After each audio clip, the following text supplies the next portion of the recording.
ಮಾಧ್ಯಮದ ಬಂಧುಗಳೇ,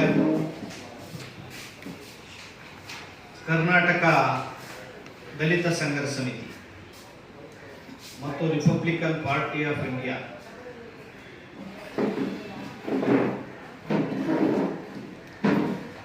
ಇದೇ ತಿಂಗಳು 9ರಂದು 9/9/2024 ರಾಜ್ಯದ ಎಲ್ಲ ಜಿಲ್ಲೆಗಳಲ್ಲಿ 31 ಜಿಲ್ಲೆಗಳಲ್ಲೂ ಬೃಹತ್ ಪ್ರತಿಭಟನಾ ಕಾರ್ಯಕ್ರಮವನ್ನು ಆಯೋಜಿಸಿದೆ.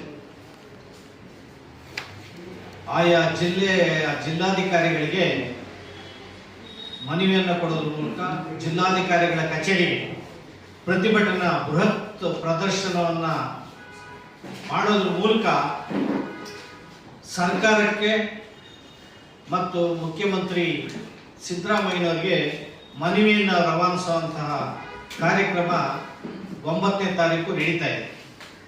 ಬೆಂಗಳೂರಲ್ಲಿ ಇದೇ 9ನೇ ತಾರೀಕು ಫ್ರೀಡಂ ಪಾರ್ಕ್ನಿಂದ ಮುಖ್ಯಮಂತ್ರಿಗಳ ನಿವಾಸಕ್ಕೆ ಬೃಹತ್ ಪ್ರತಿಭಟನಾ ರ್ಯಾಲಿಯನ್ನು ಆಯೋಜಿಸಿದೆ.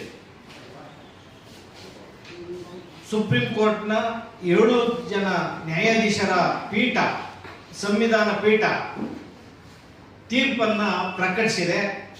ತೀರ್ಪನ್ನು ಪ್ರಕಟಿಸಿ 1 ತಿಂಗಳ ಮೇಲೆ 1 ದಿನ ಆಗಿದೆ.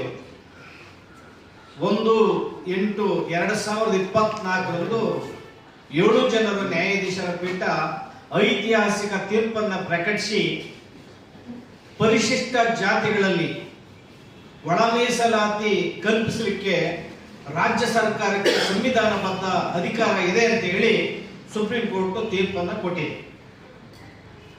ಸುಪ್ರೀಂ ಕೋರ್ಟ್ ತೀರ್ಪನ್ನು ಪ್ರಧಾನಮಂತ್ರಿಗಳು ಸ್ವಾಗತ ಮಾಡಿದ್ದಾರೆ, ಮುಖ್ಯಮಂತ್ರಿ ಸಿದ್ದರಾಮಯ್ಯರು ಸ್ವಾಗತ ಮಾಡಿದ್ದಾರೆ, ರಾಜ್ಯದ ಅನೇಕ ಮುಖ್ಯಮಂತ್ರಿಗಳು ಸ್ವಾಗತವನ್ನು ಮಾಡಿದ್ದಾರೆ.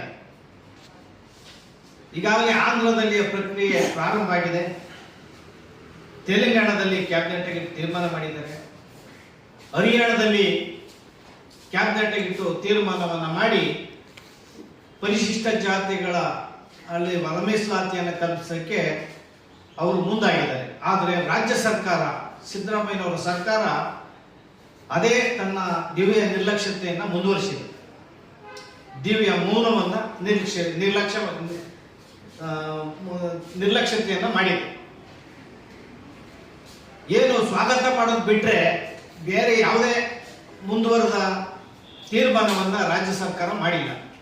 ಬರೀ ರಾಜಕೀಯ ಜಂಗಿ ಕುಸ್ತಿಯಲ್ಲಿ ಒಬ್ಬರಿಗೊಬ್ಬರು ಕೆಸರೆ ಹಚ್ಕೊಳ್ಳೋದ್ರ ಮೂಲಕ ಇಡೀ ರಾಜ್ಯದ ಜನತೆಯನ್ನ ಅವರ ಎಲ್ಲ ಒತ್ತಾಯಗಳನ್ನು ನಿರ್ಲಕ್ಷ್ಯ ಮಾಡಿದೆ. ಏನು ಪರಿಶಿಷ್ಟ ಜಾತಿಯ ಮೀಸಲಾತಿ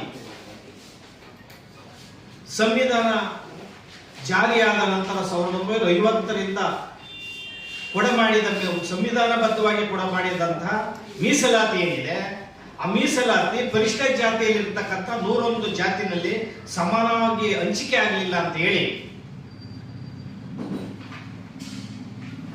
ಹವ್ಯತವಾಗಿ ಕರ್ನಾಟಕದಲ್ಲಿ ಮತ್ತು ಅನೇಕ ರಾಜ್ಯಗಳಲ್ಲಿ ಹೋರಾಟಗಳು ನಡೆದು ಬಂದಿದೆ. ಈ ಹೋರಾಟದ ಸಂದರ್ಭದಲ್ಲಿ ಹೋರಾಟಗಾರರು ತಮ್ಮ ಜೀವ ಬದುಕನ್ನೇ ಬಲಿ ಕೊಟ್ಟಿದ್ದಾರೆ. ರಾಜ್ಯ ಸರ್ಕಾರ ಮೀನಮೇಷ ಎಣಿಸ್ತಾ ಇದೆ. ಪರಿಶಿಷ್ಟ ಜಾತಿಯಲ್ಲಿ ಏನು ಮೀಸಲಾತಿಯನ್ನು ಕಲ್ಪಿಸಿದ್ರು, ಆ ಮೀಸಲಾತಿ ಕಟ್ಟ ಕಡೆಯವರಿಗೆ ಮರೀಚಿಕೆಯಾಗಿದೆ. ಅಂದ್ರೆ 101 ಜಾತಿ, ಪರಿಶಿಷ್ಟ 101 ಜಾತಿಯಲ್ಲಿರ್ತಕ್ಕಂಥ ಬಂಗಿ, ಜಾಡಮಾಲಿ, ದಕ್ಕಲಿಗ, ಸಮಗಾರ, ಮಾದಿಗ ಸಮಾಜ, ಈ ಸಮಾಜದಲ್ಲಿ ಮೀಸಲಾತಿಯ ಸೌಲಭ್ಯ ದೊರಕಿಲ್ಲ. ಮೀಸಲಾತಿ ಸೌಲಭ್ಯ ದೊರಕ್ತಾ ಇರೋದ್ರಿಂದ ಅನೇಕ ಜನರು ನಿರುದ್ಯೋಗಿಗಳಾಗಿದ್ದಾರೆ, ಬಡತನ ಬವಣೆಯಲ್ಲಿ ಬೇಯ್ತಾ ಇದ್ದಾರೆ, ಅಸ್ಪೃಶ್ಯತೆಯ ಆಚರಣೆಯಿಂದ ಅವ್ರ ಬದುಕು ದಯನೀಯ ಸ್ಥಿತಿಯಾಗಿದೆ. ಇದನ್ನ ಮಾನವೀಯ ಹೋರಾಟಗಾರರು ಅನೇಕ ಸಂಘ ಸಂಸ್ಥೆಗಳು ಹೋರಾಟವನ್ನು ಮಾಡಿದ್ದೇವೆ. ನಿರಂತರವಾಗಿ ಕರ್ನಾಟಕದಲ್ಲಿ ಹೋರಾಟ ನಡೀತಾ ಇದೆ. ಹೋರಾಟ ನಡೀತಾ ಇದ್ರೂ ಕೂಡ ಕಂಡರು ಕಾಣದಂಗೆ ಸಿದ್ದರಾಮಯ್ಯನವರು ಅದೇ ತಮ್ಮ ಮೌನವನ್ನು ಮುಂದುವರಿಸಿದ್ದಾರೆ. ಕಳೆದ 5 ವರ್ಷದ ಆಡಳಿತದಲ್ಲಿ ಅವರು ಈ ಕಡತವನ್ನ ತನ್ನ ಕಳಕಾಕೊಂಡು ಸುಮ್ಮನಿದ್ರು. ಈಗೂ ಕೂಡ ಅದೇ ಮೌನವನ್ನು ಮುಂದುವರಿಸಿದ್ದಾರೆ.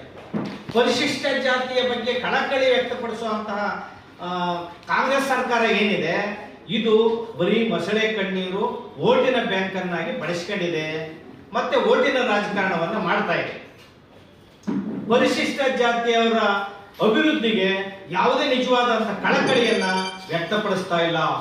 ನಿಮ್ಗೇನಾದ್ರೂ ಕಳಕಳಿ ಇದ್ರೆ ಕೂಡಲೇ ಸುಪ್ರೀಂ ಕೋರ್ಟ್ ಆದೇಶಕ್ಕೆ ಬೆಲೆಯನ್ನು ಕೊಡ್ರಿ, ಸಂವಿಧಾನಕ್ಕೆ ಬೆಲೆಯನ್ನು ಕೊಡ್ರಿ, ಕಾನೂನಿಗೆ ಬೆಲೆಯನ್ನು ಕೊಡೋದಾದ್ರೆ ಈ ಕೂಡಲೇ ಸುಪ್ರೀಂ ಕೋರ್ಟ್ ತೀರ್ಪನ್ನ ಅನುಷ್ಠಾನಕ್ಕೆ ತರಬೇಕು ಅಂತ ಈ ಮೂಲಕ ಆಗ್ರಹವನ್ನ ಮಾಡ್ತಾ ಇದ್ದಾರೆ. ಅಂದ್ರೆ ಎರಡು ಸರ್ಕಾರಗಳು ಒಪ್ಕೊಂಡಿದ್ದಾವೆ. 2023ರಲ್ಲಿ ಬಿಜೆಪಿಯ ಸರ್ಕಾರ, 2024ರಲ್ಲಿ ಕಾಂಗ್ರೆಸ್ ಸರ್ಕಾರ, ಎರಡೂ ಸರ್ಕಾರಗಳು ಇದು ಮೀಸಲಾತಿ ವರ್ಗೀಕರಣವನ್ನು ಒಪ್ಪಿಕೊಂಡು ಕ್ಯಾಬಿನೆಟ್ ಅಲ್ಲಿ ತೀರ್ಮಾನವನ್ನ ಮಾಡಿ ಕೇಂದ್ರ ಸರ್ಕಾರಕ್ಕೆ ಶಿಫಾರಸನ್ನ ಮಾಡಿದ್ದಾರೆ. ಮೂರು ಪಕ್ಷಗಳು ತಮ್ಮ ಪ್ರಣಾಳಿಕೆಯಲ್ಲಿ ಹಾಕೊಂಡಿದ್ದಾರೆ. ಬಿಜೆಪಿ, ಕಾಂಗ್ರೆಸ್, ಜೆಡಿಎಸ್ ಮೀಸಲಾತಿಯನ್ನು ವರ್ಗೀಕರಣ ಮಾಡ್ತೀವಿ ಅಂತ ಚುನಾವಣೆ ಸಂದರ್ಭದಲ್ಲಿ ಭರವಸೆಗಳನ್ನು ಕೊಟ್ಟವೆ. ಚುನಾವಣೆ ನಂತರ ಕಣ್ಣು ಕಿವಿ ಇಲ್ದಂಗೆ ಸುಮ್ಮನಾಗ್ತಾರೆ. ಇದು ಅತ್ಯಂತ ಒಳ್ಳೆಯ ಬೆಳವಣಿಗೆ ಅಲ್ಲ. ಇದು ಬಡವರನ್ನ ಮೋಸ ಮಾಡುವಂತಹ, ಅವರು ವಂಚುವಂತಹ ಒಂದು ಈ ರಾಜಕೀಯ ಕುತಂತ್ರ ಏನಿದೆ, ಇದನ್ನ ಬಿಡಬೇಕು, ಕೂಡಲೇ ಮೀಸಲಾತಿಯನ್ನ ವರ್ಗೀಕರಣ ಮಾಡಬೇಕು ಅಂತೇಳಿ ಈ ಮೂಲಕ ಆಗ್ರಹವನ್ನ ಮಾಡ್ತಾ ಇದ್ದೀವಿ.